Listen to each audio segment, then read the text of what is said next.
Hi there, and welcome to the Skylight Books author reading series. If you'd like to learn more about us and our many upcoming author events, please visit skylightbooks.com, where you can browse our inventory, buy books, and join our Friends with Benefits Club. You can also follow us on Twitter, Tumblr, and Facebook. To speak to a real live bookseller like me, please call 323-660-1175. Thanks for your support, and enjoy. So we're so very happy about honoring and presenting this book, Wide Awake. We know it's been in the pipe for a while, and we have a terrific anthology of amazing poets. And to kick it off is the editor, Suzanne Lummis. There we go.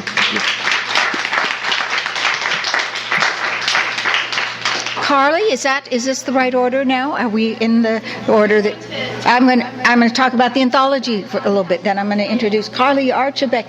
All right, and I'm going to start with a question that Harry asked me right now. He gave me the inspiration for how to begin. He asked me, why is it called Wide Awake? And I want to poll the audience just really quickly for a moment. Do you like the title for an anthology of 112 Los Angeles area poets, from the long-time poets, some of the founding fathers and mothers of Los Angeles poetry, to some of the most gifted, newer, younger poets? How does that hit you, Wide Awake Poets of Los Angeles and Beyond? Do you like it? I love the title. She loves...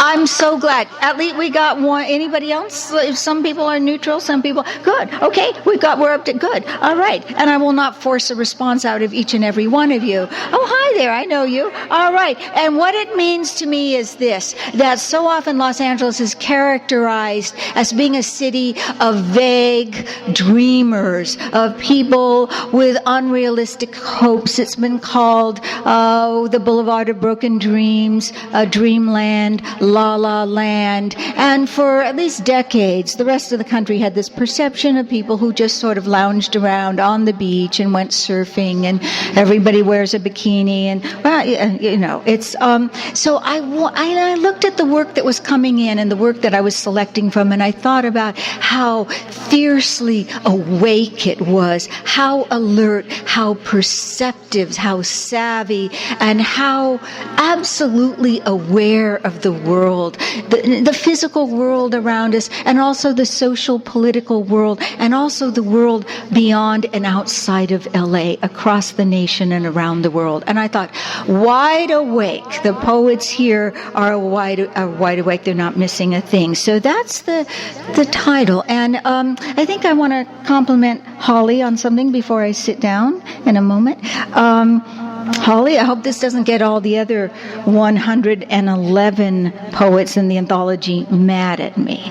They might all be mad at me, and you'll be my only friend among the whole batch of them. But of all the poets, I had lovely comments and perceptive comments from many of the poets, but you were the one who seemed to most understand that I did the best I could to lay these poems and poets together in an interesting, sort of dynamic way, so that the poems seem to be speaking to each other. Sometimes they'd contradict each other. Sometimes there'd be an overlapping theme. Sometimes it would just be images that would just sort of pop up, and then a couple poems later, the same image pop up in a completely different way. And sometimes I would want to completely reverse course after, say, a very melancholy stretch or a very slow, languorous stretch. I'd all of a sudden want just an explosion of joyful energy or exuberance and go, okay, let's just turn this corner. And Holly sent me a really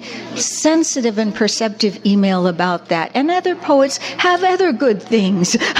They just didn't quite get to that aspect of it to the same degree. But who else is here? Cece. Where's Cece? You said good things too, Cece. Charlotte, where's Charlotte? She said good things too. You just didn't say that. Okay, I'm going to now wrap it up because they're about to play the music on me. The band is going to start. Carly Archibek.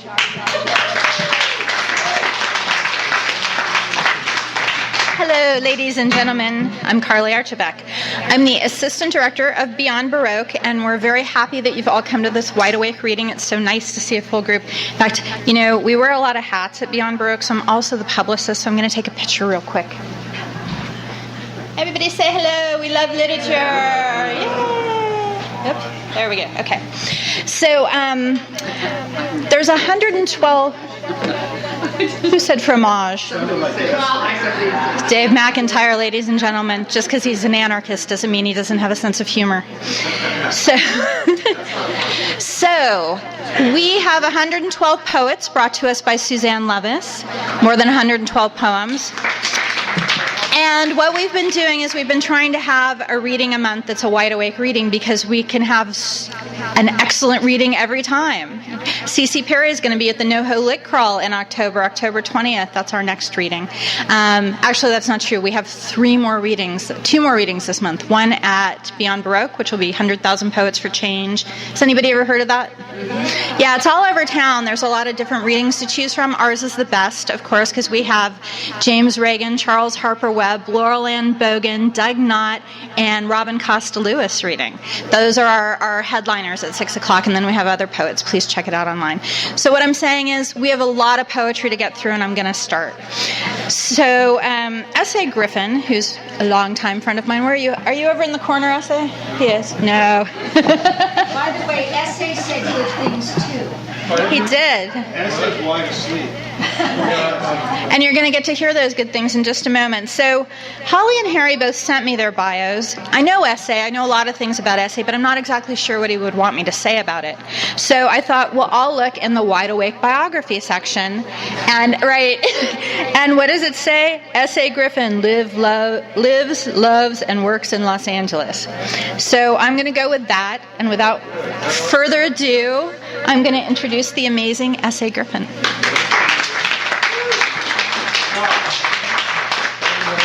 Yeah, I really dislike bios quite a bit, so I'm glad that that's the bio you printed for me. Thank you very much. I really appreciate that. Am I Lou Gehrig? I thought I heard an echo. First off, I wanted to say Liz, thank you also to Liz Clamrod and to Henry J. Morrow for being a part of this as well. These things are never perfect. They're pretty impossible, but it's amazing when they make it to the shelf. And it is. This is a tremendous amount of work. Tremendous amount of work by everyone involved. So anyway, enough of that. Proud to be a part of it, proud to be here. Let's grow. I'm just going to read poems by people, because mine's pretty short, my contribution, so I'm going to do that one some other time, last probably. But these are people that influenced me, that I love, that I care about, that have been a part of everything, whatever the hell. You can put whatever you want on it, but I'm reading their poems. One Miracle by William Moore, for Bob Flanagan. Stunned by tequila from the night before, I remember poking at embers as dawn puffed its mist into a clearing. Bob sang and coughed, sang and coughed. Even then I wondered how much longer he had. Every time his body jerked, I winced. I loved his improvised, contaminated genius. Tonight he's in the hospital again, alone. And this poem is like a waitress who deserves a big tip, half the bill, for telling me it's time to stop drinking coffee and drive over and rescue him. Perform the one miracle I'm allowed in his life, but I'm not, because Bob's not the one I'm supposed to save. You're too kind. Thank you. I love you. You're beautiful. Don't ever change. Wanda Coleman. Wanda, why aren't you dead? Wanda, when are you going to wear your hair down? Wanda, that whore's name. Wanda, why ain't you rich? Wanda, you know no man in his right mind want a ready-made family. Why don't you lose weight? Wanda, why are you so angry? How come your feet are so goddamn big? Can't you afford to move out of this hellhole? If I were you, Wanda, what is it like being black? I hear you don't like black men. Tell me you're AC/DC. Tell me you're a nympho. Tell me you're into chains. Wanda, I don't think you really mean that. You're joking, girl. You're crazy. Wanda, what makes you so angry?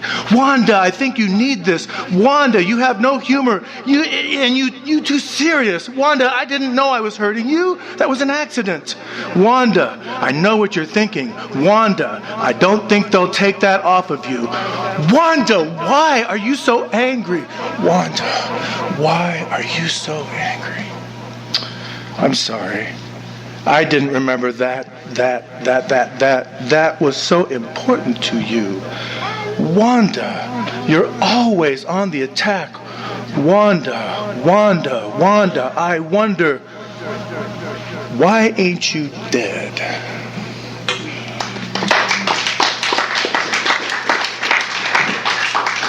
Again, too kind. I'll give you an address for the money later. Henry J. Morrow, 3 Generations of Loving Marilyn.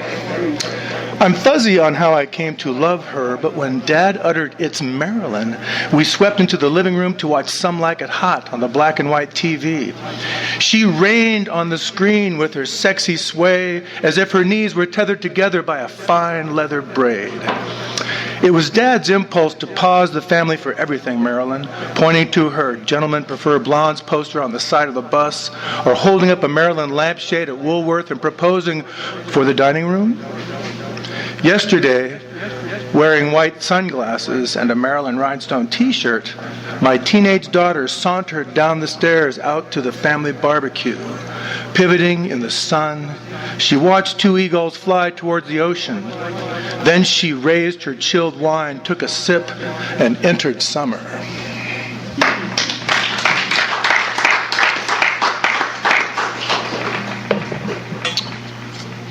Yeah. L.A. Bogan, Detective Supremo. Boys, I dream the light of reason too. The reasonable woman is a hope chest, a locked cabinet. The reasonable woman is pleasant enough. The reasonable woman is the converse of sex. The reasonable woman is a durable good, a sound diagnosis. The reasonable woman is a subordinate clause. The reasonable woman is childproof, although Heidi is already up to her knee. The reasonable woman is a skillet, a war bond.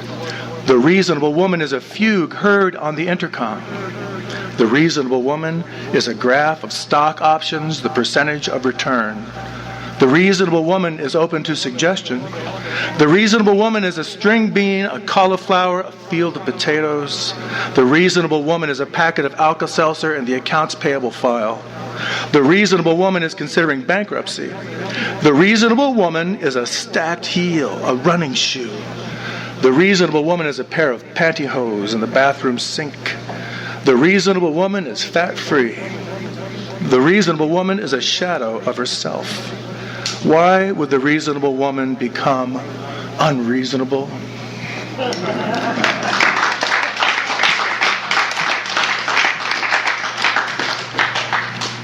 This cat is the true, wonderful, beautiful, somber trumpet of Los Angeles. Michael C. Ford, Marie Windsor. Remembering her always as the quintessential brunette femme fatale, even in her crossover to 1960s television when she, still in series reruns, moves across the silver screen like 125 pounds of warm fog.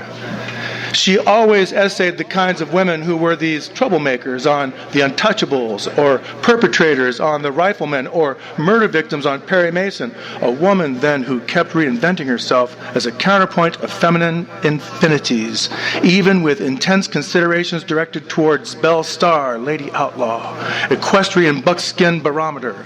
She walks us through decrepit rooms reinforcing evil, or in a bad place of a narrow margin where the sniper draws his envious bead.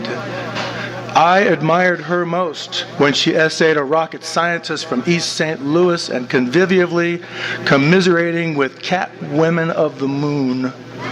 And the sultry sound of her lush voice makes his velvet stretched across a field of gravel.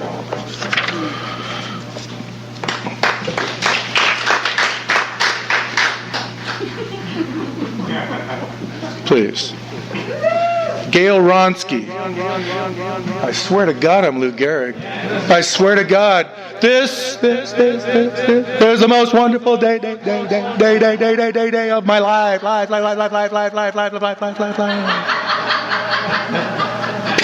Please. Gail Ronsky. Yeah! That's all right, man. Let's play it. Beneath the Ganges, where it is dark, there is no edge. No edge of petal. No tin edge of star. Without edges, there is no vividness. This is what I enjoy most about being here. Edges pretend that one thing ends, but nothing does end. Not here, beneath the Ganges, where it is dark.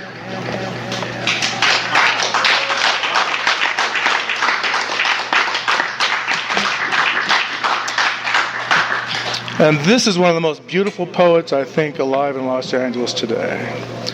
Brendan Constantine, Before the Flood. My father remembers nothing, or rather, he remembers where it used to be. See that building? When I was a kid, there was nothing there. And next door, where the school is, nothing. We walk through his hometown, down a street with an Indian name no Indian lives to translate. It means Dream River, he says, or rambling, confused river I used to know. Their parents, no one believes their parents were children. That is, you need more than their word. They have to do something, stifle laughter, cry into their hands, stand tiptoe. We all look younger on tiptoe. My father peers over a fence, another new building. This was all sand, he says, for Bethlehem steel. His shoe is untied. He bends to lace it. I almost help. Later, I reach for his hand at a crosswalk. Let's go back, he says, to how it was? No, to the house. I need to lie down. We turn, and the town surges under our feet, comes over us in a wooden tide.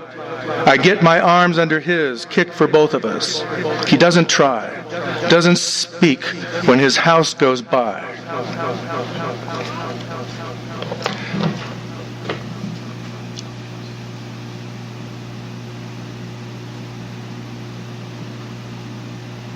That was for all the podcasters out there listening in.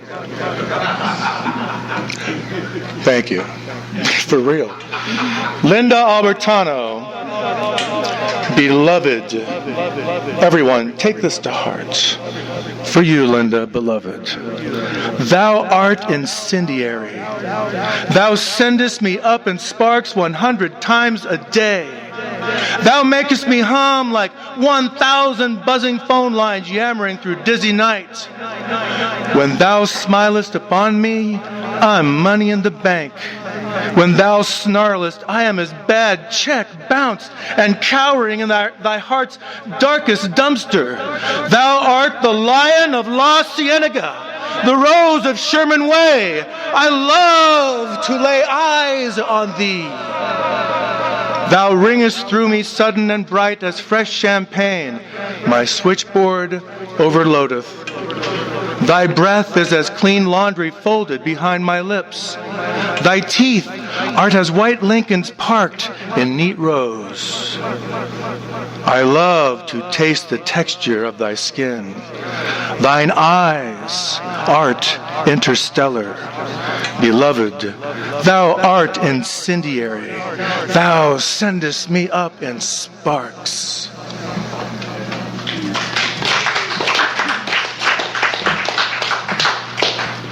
And now a word from our sponsors. Thank you. For all you podcasters out there. Does that mean they're seeing us and hearing us? Or just hearing us? What does that mean? What? Oh, what? What? What? What? All right. Oh, what? Oh, stop it. All right, I'm closing with this piece. And again, I'm honored to be here. Thank you, everyone. Thank you, Suzanne. This really is a great book. And it really is fucking a lot of work. It's a lot of work, and I know it is. Well, thank you, dear. Thank you. All right, and this is dedicated to everyone. Oh, and really, when is this heat going to stop? When President Comeover is being sworn in, and then the sky starts falling in pieces all around the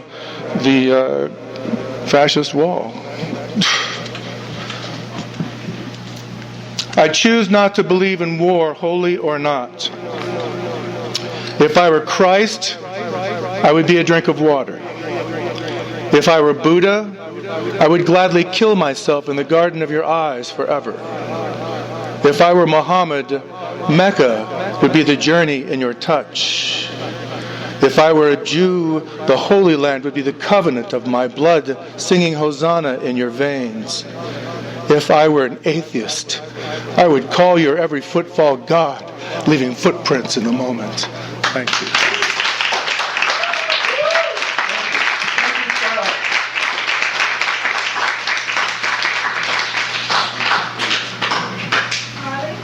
Ladies, I'm right here, Suzanne. It's okay. It's okay. It's okay, podcasters. We're all right here. Ladies and gentlemen, and people listening from wherever, S.A. Griffin. Let's give him another round.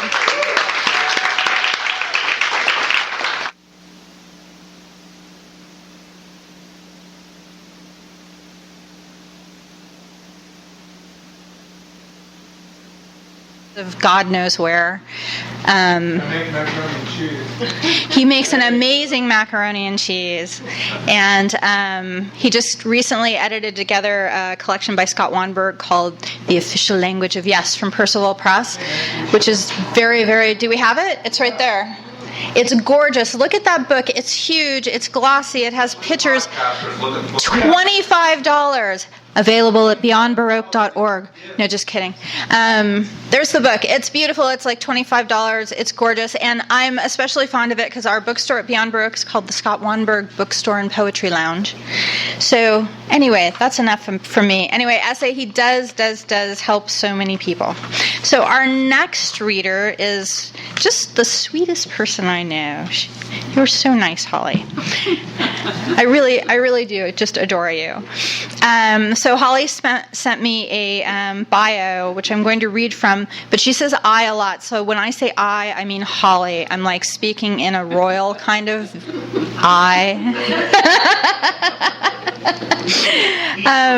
Things I didn't know about Holly. She spent her early years in Nebraska.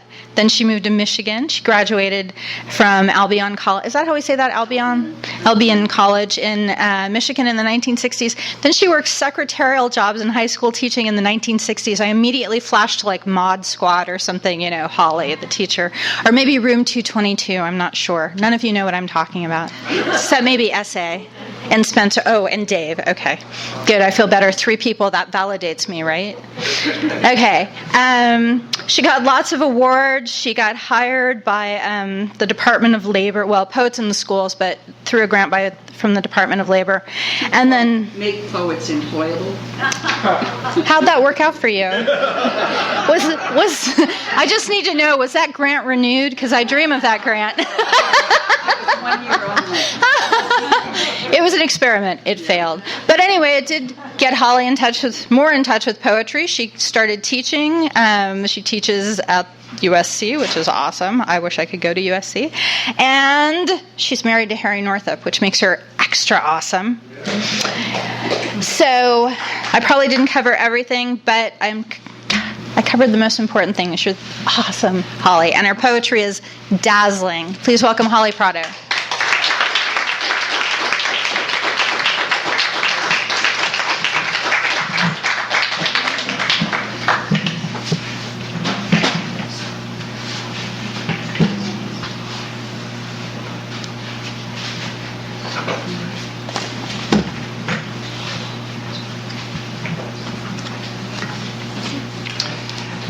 The reason I could say something about Suzanne's editing of Wide Awake is that I read the book from beginning to end.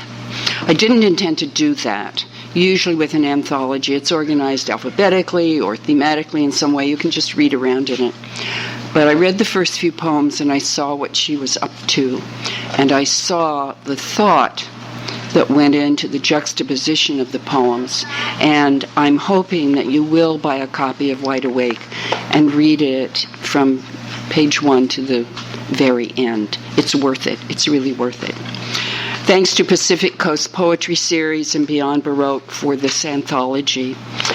And I'm going to read one of my poems from the anthology and then a few new poems. So this is from Wide Awake. Earning a living. Figs, a lot of them stacked in plastic containers at Trader Joe's, and cheap. Why resist when for $2.99 all that squish, that strange purple-black with pink at the stem can be mine to bite?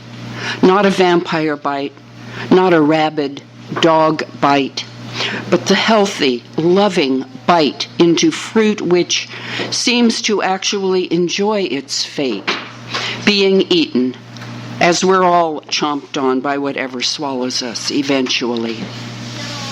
Figs, luscious, purple-black, sexual, pliable, nothing new can be said.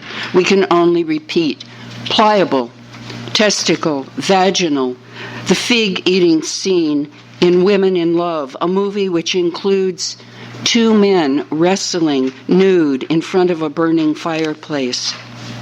I have wanted a fig tree ever since Sarkis, elderly Armenian neighbor, planted his tree.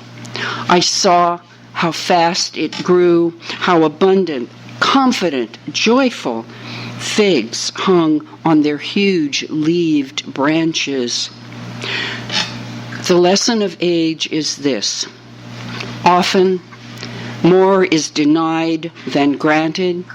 So the guy at the nursery, someone I sort of know because he's been there for years, knowledgeable, sarcastic, only helpful if prodded, says, there are no dwarf fig trees I could plant in a pot. No, never. Nothing like that. Plant green beans instead. I only have pots. Many days, I only have the past. That carefully sharpened knife lodged in my shoulder so that it hurts to dig up soil. A friend who's the crunch of refusal against bone. I won't cook with her again and will never myself have enough yard.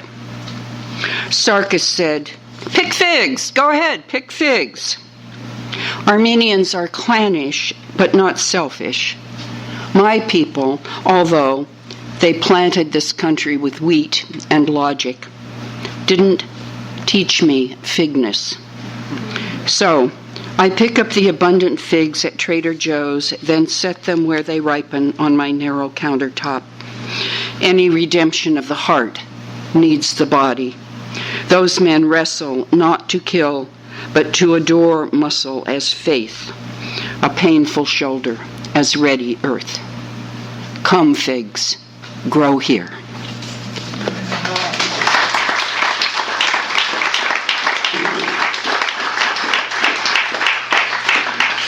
There are some little pieces of torn up paper here. Did someone write a poem he didn't like? They're just...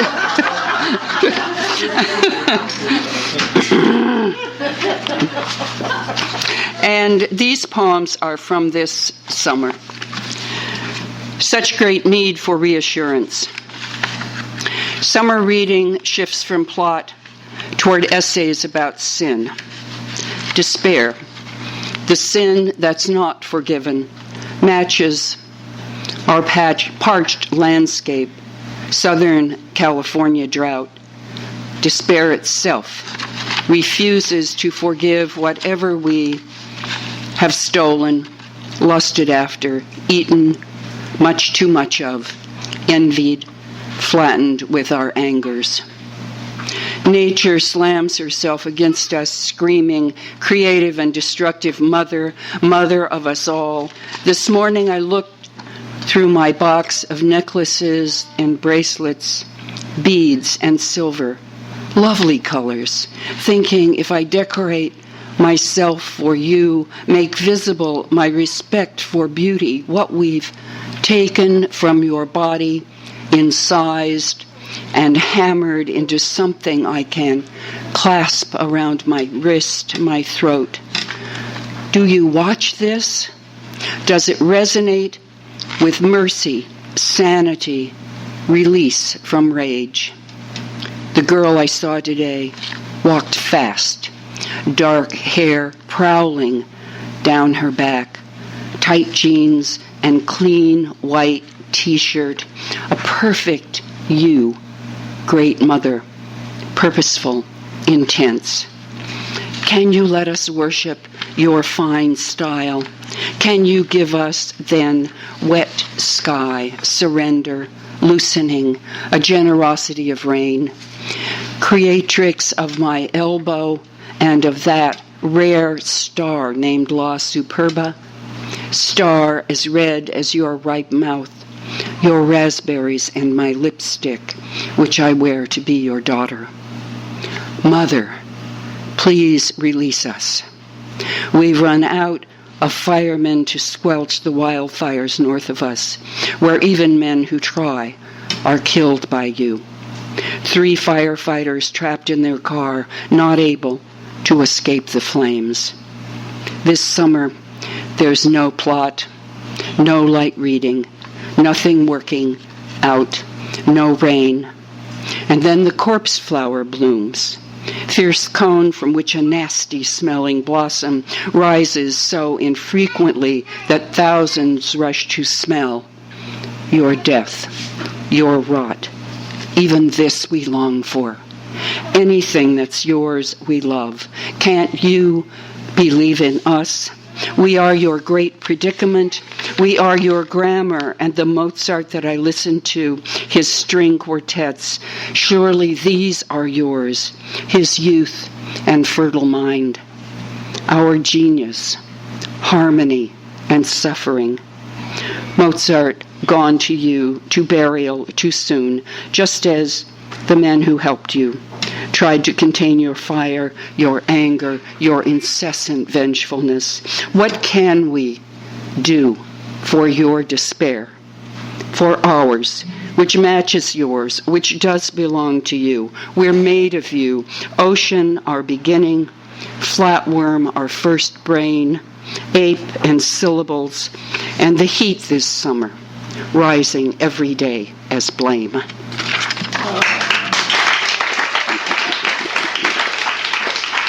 Carrie, can I have some water?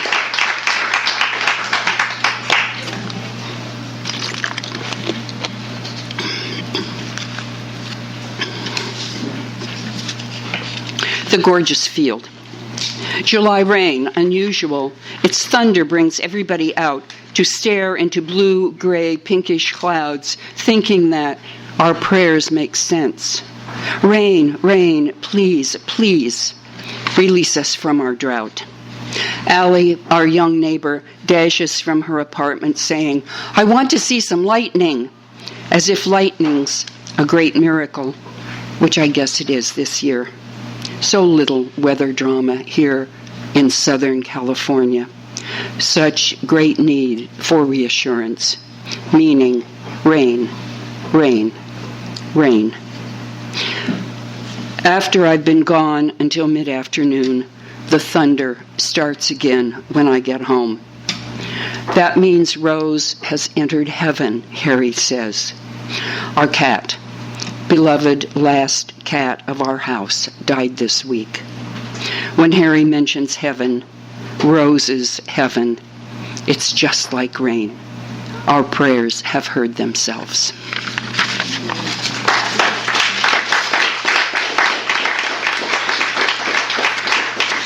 I'll read one more poem in a very different vein.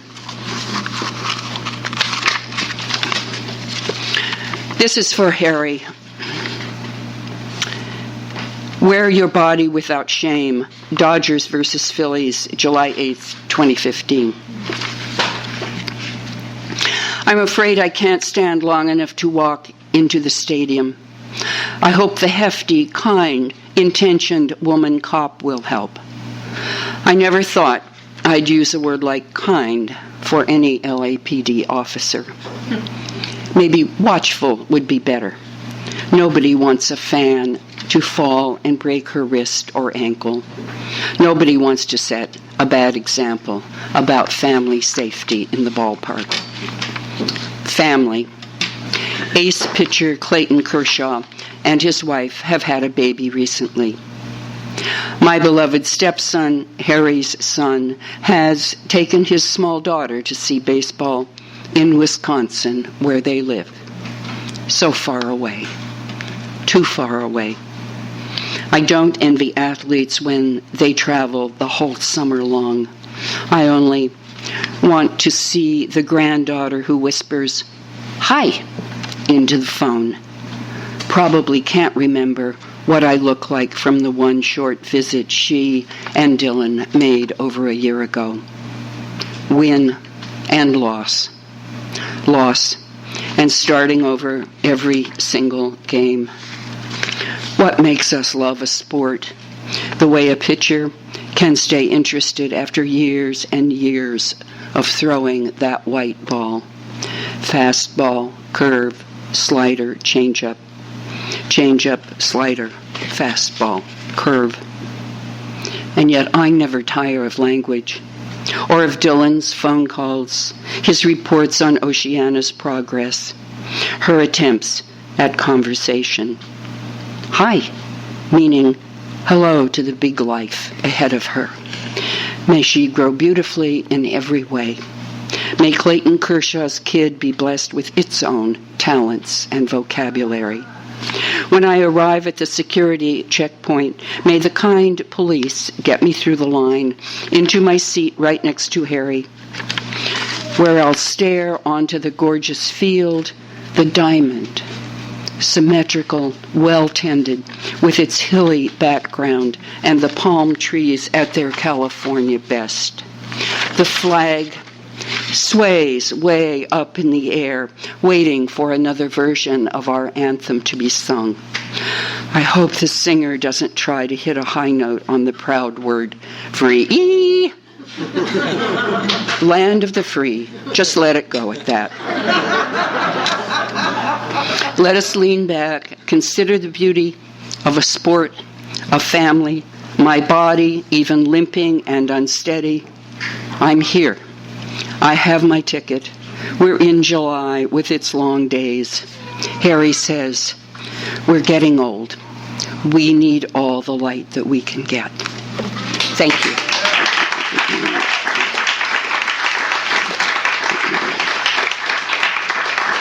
Thank you.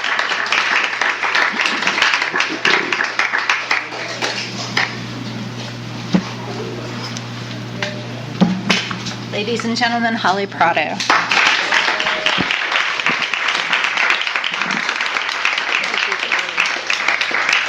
You're so welcome. So this book is put out by Beyond Baroque Books under an imprint we have called the Pacific Coast Poetry Series, which was put together by Suzanne, Liz Camfield, and Henry Morrow when they were all on the board. And it's going to be publishing more books, and we're, I don't know why I thought I'd mention that. No, we have a lot of other readings coming up, and if you want to see people read their own poems, like Michael C. Ford's going to be at the Abbot Kinney Festival, things like that. I don't want to bore you with a long litany of who's going to be reading where. So if you go to the beyondbaroque.org site and you click on PCPS for Pacific Coast Poetry Series, there's a flyer there that's always updated with the readings that are coming up. So just check that out. Also, I'd like to point out that all of our readers have fabulous books, which are up here. So support independent bookstores. Woo! And now I'm going to bring up, I went boy, girl, boy, girl, boy, girl. So here's our next boy. Harry Northup has made a living as an actor for 34 years, acting in 37 films. That's more than he is old. 2 of those years were really hard. 37 films, including Mean Streets, Taxi Driver.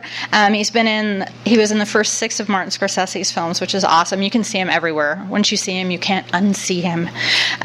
Over the Edge, Silence of the Lambs. Harry is a poet who also has 10 books of poetry published, and they're all just awesome. The latest one is Where Bodies Again Recline. It's in here somewhere. There it is.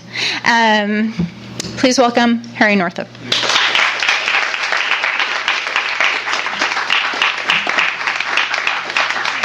Thank you, Carly, for that fine introduction and for inviting me to read here.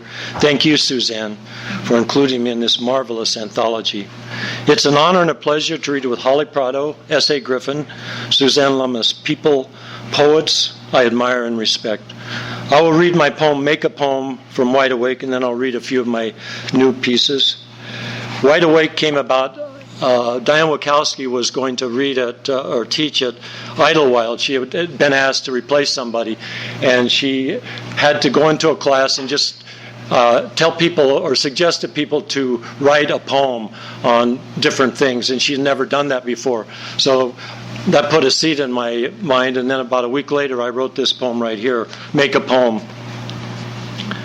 Make a poem from pavement, fragmented and black, uneven, broken. Make a poem from an experience, memory, grief. Make an email a poem. Make a poem from tweets. Write it at intervals over a day. Make a poem from death and hunger. Make a poem out of embracing a fear. Make a poem out of wanting to tell someone something. Make a poem out of fear, vulnerability, poverty of spirit. Make a poem from poems that you've read. Poems come from poems. Read the language school poets as well as the romantic poets. While you struggle with learning the many forms, learn the tradition of poetry, especially the epics. Make a poem from tennis, sweet potatoes, and ruin. Make a poem from beauty and disgrace. Make a poem from bowing down to a greater craftsman. Make a poem out of women and men and trees with jacaranda blossoms fallen on the sidewalk. Make a poem from hills and viaduct and sod houses and country roads and a 2-story red brick schoolhouse. Out of pride and discounted emotions, make a poem at evening.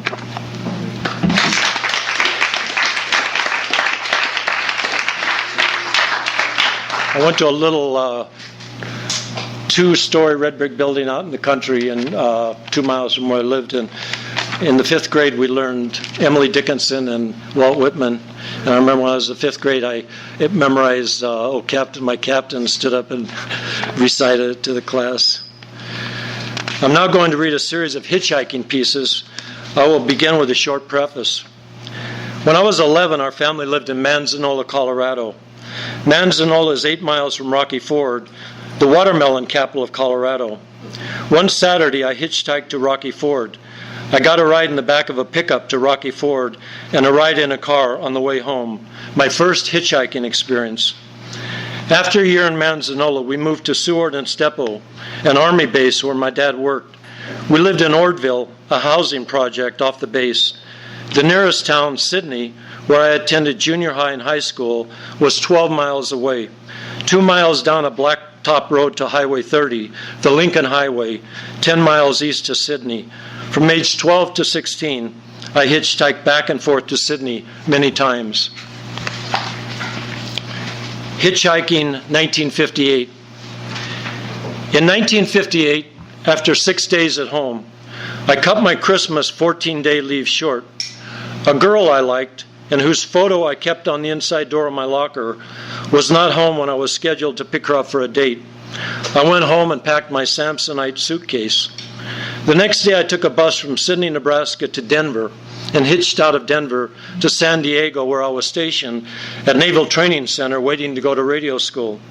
I wore my navy blues. In those days it was easy to get a ride if you were a serviceman. Went south to Amarillo and then west.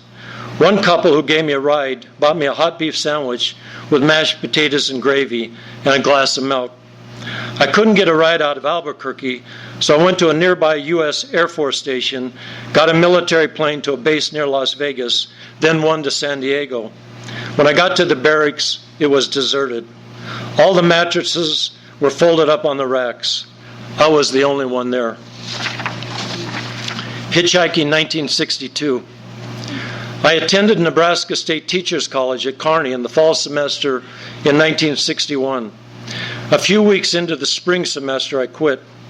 After being an apprentice in summer stock, I went back to Kearney in the fall of 1962. Same thing happened again. I acted in some plays and quit after the semester ended. In early 1962, I was living with my parents at 701 Maple Street in Sydney. A friend and I went to Sterling, Colorado to work on a grain elevator that was being built. I went to work at 7 p.m. The pay was $1.49 an hour, and the temperature was near zero. After working 4 hours, 50 feet up, I quit. I walked to the edge of town and tried hitchhiking back to Sydney, 42 miles away. Snow was falling, not much traffic. Finally, I left and walked to an all-night cafe. 2 cops came in. I told them my plight, asked if I could sleep in the jail overnight. They took me to the jail, asked questions, fingerprinted me. I was led to a cell. The cop unlocked the door, and I went in. He locked the door. I lay down on the thin mattress, felt the springs underneath, took my coat and shoes off, covered myself with a brown blanket. I'll never forget the sound of the keys, the opening and closing, and locking the cell door. The next morning, a cop brought me eggs up, white toast, and coffee. I thanked the cops and walked out. It was about 8 a.m. when, once again, I stuck my thumb out. After not too long, on a cold Sunday morning, I got a ride to Sydney. Hitchhiking 1963. In the spring of 1963, Ferdinand Hernandez drove his brother Art, Ike Ramos, and me in his pink and white Eldorado to Omaha, where Ferdinand and Art, both professional boxers who went pretty high in the ranks, fought out of. At the eastern edge of Omaha, Art got my suitcase out of the trunk and carried it to the roadside. From there, I hitchhiked to New York City to audition for summer stock. When I got to New York City, I put my suitcase in a locker at the Greyhound bus station at 34th and 8th or 50th and 8th. The first day there, I bought Backstage and looked for auditions. One audition I got was with Guy Palmerton in his 52nd Street apartment west of Broadway. He was a producer of the summer stock company, Lake Whalen Playhouse, Fitchburg, Mass. I slept sitting up in the bus station and used the men's room to wash up and shave. After the 4th day of looking for acting work and getting none, I hitchhiked back to Sydney, Nebraska. In early June, our family had just eaten Sunday dinner, and I was getting dressed in my Bunker Hill uniform to go play a baseball game in Potter. I was the regular third baseman. The phone rang. It was Guy Palmerton. He wanted me to come to Lake Whalen Playhouse in a few days and be an apprentice. My mother paid for a train ticket, and I went to Fitchburg, Mass. At season end, I got my equity card. Hitchhiking 1965. In 1965, Christopher Jones, who was playing Jesse in The Legend of Jesse James, told me on the phone to fly out of New York City and meet the producer David Weisbart for a possible screen test for Frank James. My brother Jim paid for a one-way plane ticket. On a Saturday, I arrived in L.A. I stayed with our cousins Norm and Florence Knudsen in West Covina. On Tuesday, I took 3 buses to get to 20th Century Fox, where I met and talked with Chris and David Weisbart. Then I went back to West Covina. 2 days later, I was informed that I didn't get the part. Alan Case was signed to play Frank James. On Friday afternoon, I stood near an on-ramp to the 10 freeway heading east. My sign said New York University. I was clean-shaven and wore a suit and white shirt. I had $4 in my pocket. It took me 4 days and 4 nights to get back to Manhattan. When I Met You is a title, and then at the end it's When I Met You, and it's not in quotes because I use a few quotes around some sentences, lines from some songs, as you'll see. When I Met You. This came about because I was thinking about what do I do? What did I used to do when I'm standing there waiting for a ride? When I Met You. Oh, goodbye, cruel world. I'm off to join the circus. Gonna be a broken-hearted clown. I sang to myself as I stood hitchhiking west on Highway 30 outside of Kearney, Nebraska. Other times it would be, they call me the Wanderer. Yeah, the Wanderer. I roam around. And go back to the first one, changing words then. Goodbye, old paint. I'm a-leaving Cheyenne. and repeat. Or, now I'm walking, yes indeed, now I'm talking, by Fats Domino. Alone on a highway going east-west or zigzag to New York City, Los Angeles, Sydney, Nebraska, singing, as I walked out on the streets of Laredo, as I walked out in Laredo one day, I spied a poor cowboy. What you gonna do when the well runs dry? You gonna run away and hide? Fats sang. One smart, beautiful blonde said, I remember you sang Blueberry Hill. I found my thrill on Blueberry Hill when I met you. And this is the last poem, or prose piece. Hitchhiking last time, 1972.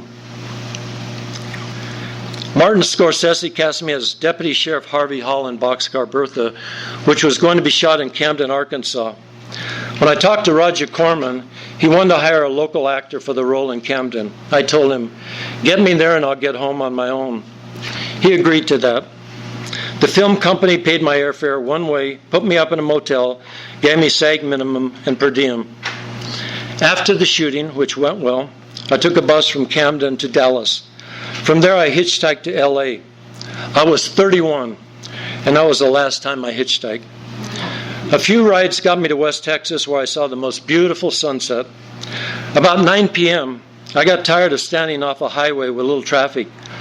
West Texas isn't L.A., or the West Coast where there's traffic all the time. I checked into a nearby motel. In the morning after breakfast, I went down to the road headed west. The sign I held said UCLA, hoping people would think I was a college student. A station wagon driven by a young woman stopped. She said she was going to San Bernardino. Hop in. I put my suitcase and sign in the back and got in. It was almost a fantasy come true. We talked. She was nice. At night, we checked into separate rooms in a motel. When we got to San Bernardino, I got out on a freeway exchange and walked beside the highway going to Santa Monica, where I lived with Rita and Dylan. The side of the road was hilly and rocky with brush. Finally, I got an on-ramp to the 10 freeway. A guy stopped for me and took me to downtown L.A. From there, I took the Wilshire bus to Santa Monica. Thank you.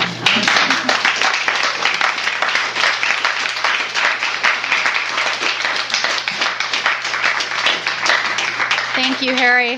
That was Harry Northup. Fabulous.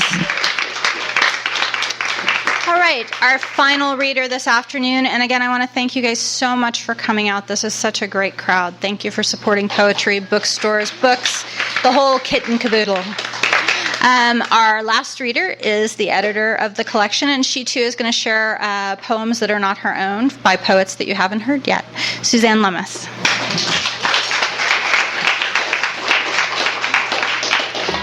All right, so a couple of people have mentioned Henry Morrow and Liz Camfield. Without Henry Morrow, who put in his own money to start the Pacific Coast Poetry Series, there would be no anthology. And without my assistant editor, Liz Camfield, she's not here, is she, Liz? No? Okay, she's here in spirit. Without her, there would be an anthology, but it would be screwed up because she really helped me. She's so much. There's hardly any typos, almost none, because of her. Right, because of Liz Camfield, it is not an all messed up, screwed up anthology. I am going to read just one of mine, and not from the anthology, and then I'm going to plunge into the anthology. I will be reading from, by the way, and don't let me forget to say this, please everybody, if you have enough money to pay your rent, if you have enough money to pay your Time Warner or Verizon bill and put food on the table, if you've got any money left over, please buy a book here today. Even if for some reason, like you hate Wide Awake and you're sitting there going, I hate Wide Awake, or you hate poetry, whatever, find some, look at all the poetry you can learn. Look, there's Italian for Dummies over there. There's a book called The English Opium Eater. That's a good one, I'm sure. Just walk out of here with a book and support your independent bookstores, all right? And All right. So I'm going to read the opening poem to my collection, which came out last fall, and it won something called the Blue Lynx Award. Has anybody heard of the Blue Lynx Award? I hadn't either, but regardless, I won it anyway. All right. And I used to live in a kind of a tenement on the 4th floor.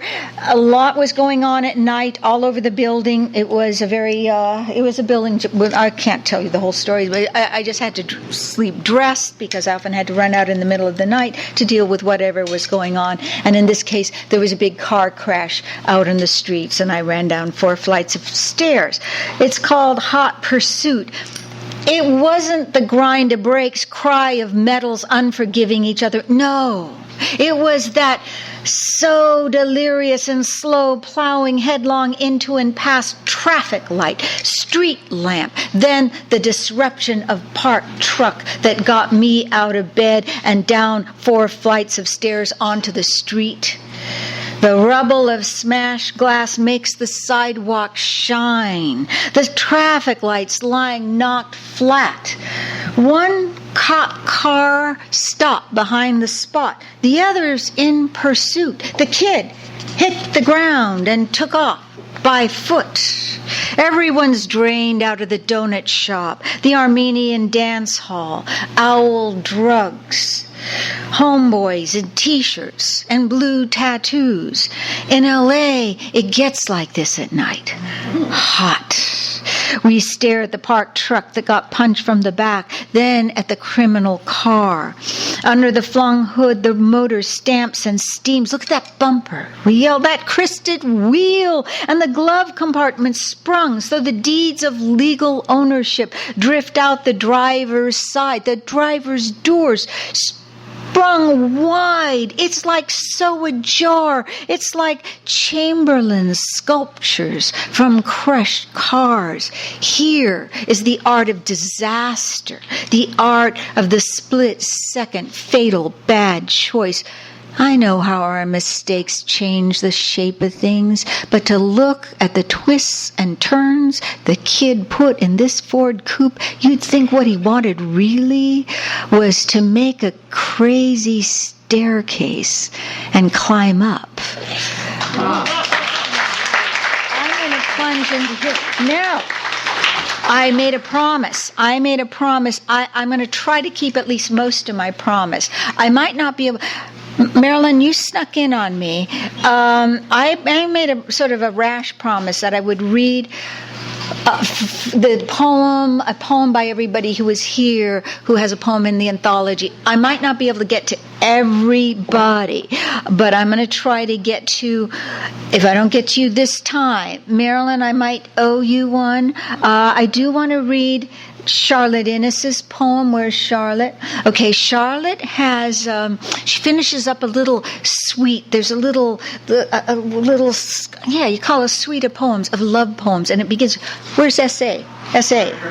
Yeah, you read Linda Albertano's gorgeous poem, gorgeous, a thing of beauty, and this little section of love poems, and you're in that same little section of love poems too, and it closes with this of a woman looking back on a torrid, I'm pretty sure it was torrid, trying to figure out, was it real, right? It's a rondo. It rhymes subtly. If you see it on the page, you'll see how there's very subtle rhymes woven through, and the rhyme is in a certain pattern. It starts with, and a rondo starts with a 5-line stanza, then a 4-line stanza, then a 6-line stanza, so she nails it just perfectly. All right, it's called The X. Did you love him? My friend asked as I mowed the lawn. I stopped and surveyed the shredded grass for a moment, torn between what I believed was true and what I thought might be. I wasn't sure. Well, I think I bought a story. I mean, we did. God, it seemed... Go on. He turned the radio off. Peace. All summer long, we'd listen to unrelenting Olympic cheer from dawn to dusk, while all my thoughts had wrestled down the fraught Did you love him? Question. Crushing, yes. Spitting, no, that it was wrong to want to call, though maybe just to help us both move on. Of course, my friend began to carve the lamb. You'll sort it out. Let's eat. But the lawn can wait. Look, I've brought your favorite wine. And the full moon rising seemed to yawn. Did you love him? All right. Sometimes been there. Cece, do you want to call out your number? Do you have your number? You've forgotten your number? Your page 24? 124. Okay, I'm going to go to 124. All right, I'm going to read William Archilla 2 and Melissa Rojas 124. I think that I will do... here it is. I found it. Okay, I'm going to do Trouble Down the Road. Who here likes film noir? Film noir, Double Indemnity, Touch of Evil, Pickup on South Street, Gun Crazy. Oh, yeah, now we're talking. Okay, so think of this as the beginning of a noir story. Nobody gets shot yet, but something's going to happen here.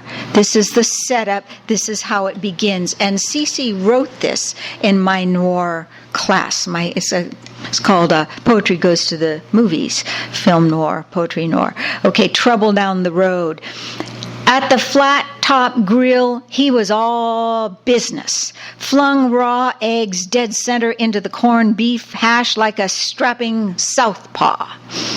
In the alley with me, he was all ideas. Said he'd be leaving soon. Had a shot back east, a tryout for the big leagues.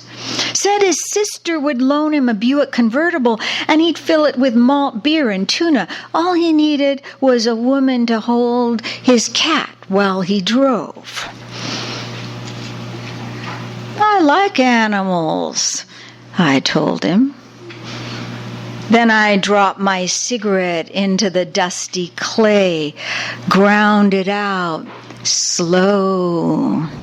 Felt the road under my foot. Okay. That's where it begins. All right? Nothing good is going to come out of this. All right. By the way, who else is, let's see, so Marilyn, you're here from the anthology. Anybody else here from the anthology? Okay, so Marilyn, I owe you one, all right? Now, I'm going to read something very serious. It's very dark. It's troubling and it's dark. There's two, I'm proud of all the poems in here and so proud of all the poets and so, I just love these poets. But there's one poet whose situation is a little bit different. My student, Melissa Rojas, studied with me for about 2 or 3 classes, then went to the Philippines, the country of her ancestors, to do humanitarian work and to work among the poor. And during that time, she was kidnapped by government thug forces who didn't realize they'd had an American or they would not have thrown her in the back of the truck. She speaks fluent Tagalog. They thought they had a native person who they could just take. And very fortunately, the reason she lived, well, she was tortured for 6 days, first of all. Tortured, imagine that. Tortured for 6 days. But the reason she lived is because about a month before she listened to a lesson or lecture that she thought she would never need to use. And it kind of almost went in one ear and out the other, but she sort of half heard it. And it was this: if you're ever kidnapped, this is what you're supposed to do. Don't scream. Don't just say help. You do this. You say, in her case, my name is Melissa Rojas. My name is Melissa Rojas. My name is Melissa Rojas, as loud as you can. Because then they know who's been taken. Otherwise, they don't know who's been taken. So she did that, and people heard and they knew. So I have to get my voice back.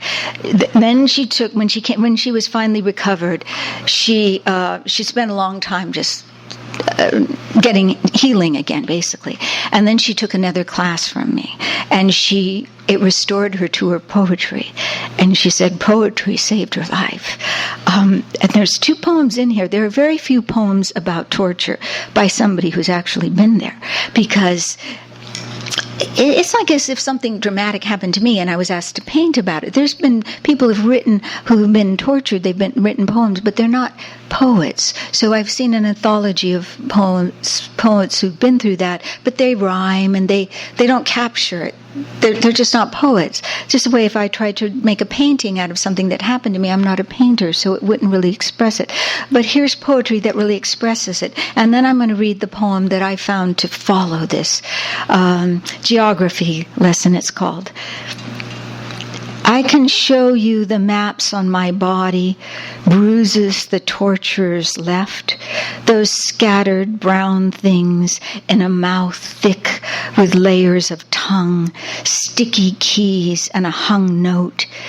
Each one a whole country in itself, dark and beloved with Eta blood, black pour, red pour, black, dark scabs on my knees, crack into a thick brown soup, my nipple a callous flower. Oh, these shiny things of war, sour breath of a dark animal, my brittle bones, my brittle beast. Do not weep. Okay, there's that. And then there's the one that I found there's the one I found that's the only poem that could possibly follow it. And it's Jackson Wheeler. Yeah. Ars Poetica, which in the Latin means the art of poetry, and is usually it sneaks in the poet's belief about what he or she believes poetry really is, their own sense of what poetry is. Ars Poetica. Because I was sung to as a child, because my father shot himself when I was 10, because my mother took in ironing and worked as a janitor, because my mother would say she could turn on the radio and I would lie in the crib and listen quiet as a mouse, because there was singing on the radio, Kitty Wells, the Leuven brothers, the Stanley brothers, the Carter family, the Stoneman family, and when I was older, Saturday afternoons with my father's mother, her dark Indian eyes glittering in the twilight of the room, Wrastlin' from Chattanooga, Tennessee, announced by Harry Thornton, because I watched my uncle slaughter hogs, because I watched my mother kill a chicken for dumplings, because I watched the rescue squad drag the Nantahala Lake for drowned vacationers up from Florida, because Southern Appalachia was imagined by someone else. I just lived there in the mountains until I read about it in a book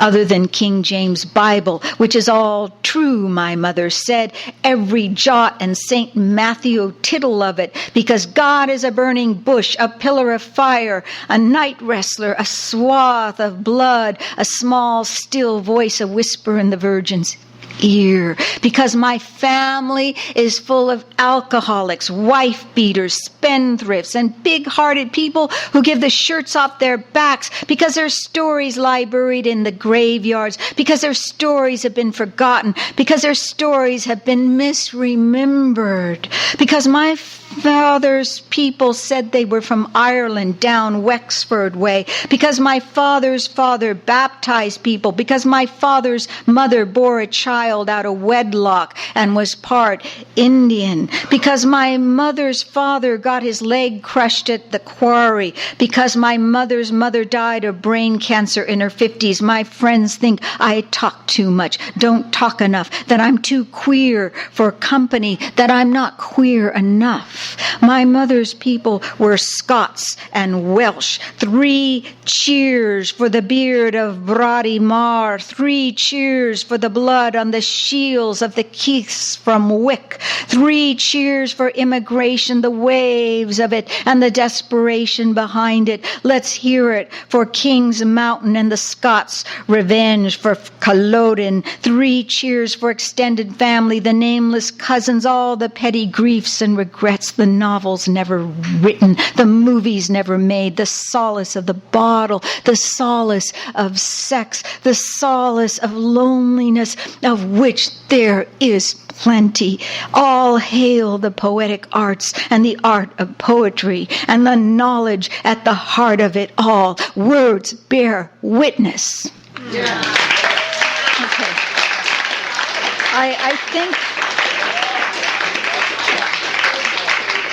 I think I'll let you all read William Archilla's beautiful poem, which closes the book, and is also about immigrants and so on. But it's really pretty hard to follow Jackson's poem. After that, you just got to sit down. I mean, thank you, Skylight Books, for hosting us here today. This is really, this was a beautiful place, a beautiful venue for a lovely reading, and thank you, amazing poets, and thank you, amazing, beautiful audience.